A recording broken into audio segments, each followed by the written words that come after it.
We start tonight with the breakdown, though, and a man accused of abducting a 17-year-old girl from the Fredericksburg area will remain in jail for now. Good evening, I'm Scott Thuman.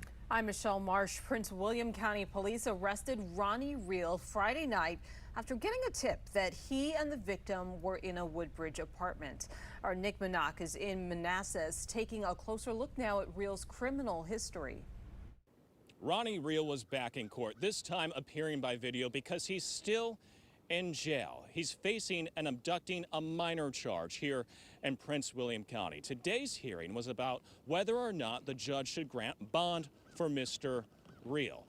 But his public defender withdrew that motion, saying they may file a bond motion at a later date. But while I was here at the courthouse in Manassas, I picked up Ronnie Reel's criminal complaint, which shows us what allegedly happened. A 17-year-old girl told police she tried to leave 39-year-old Ronnie Reel at an apartment in Prince William County. But when she did, Reel prevented her from leaving by grabbing her, putting her in a chokehold, and putting his hand over her mouth. According to the criminal complaint, Reel admitted to grabbing her purse and pulling her back when she tried to leave. The complaint says Reel admitted to knowing that she was reported missing, and police were searching for her. The girl was missing for 4 days. The girl and Reel both told police there was sexual contact.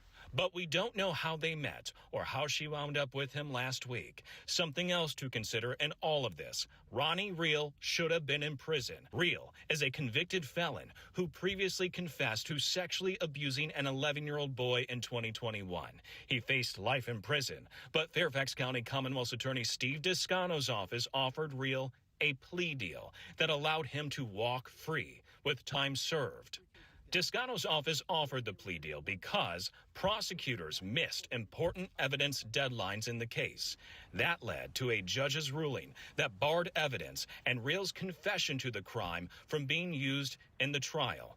That 11-year-old boy's mother blames Descano for what happened in her son's case, and now she blames Descano for what happened to a 17-year-old girl. 100%.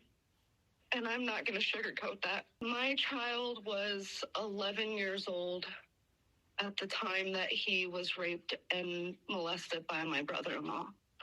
We had everything in line. He was looking at life in prison for what he did to him.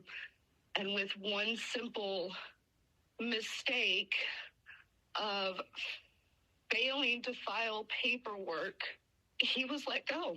7 News will stay on top of the story. We'll let you know if bond is granted and if Reel is allowed to be released back into the community before his trial, and we'll let you know if there are any other updates on this case. Reporting in Manassas, Nick Minock.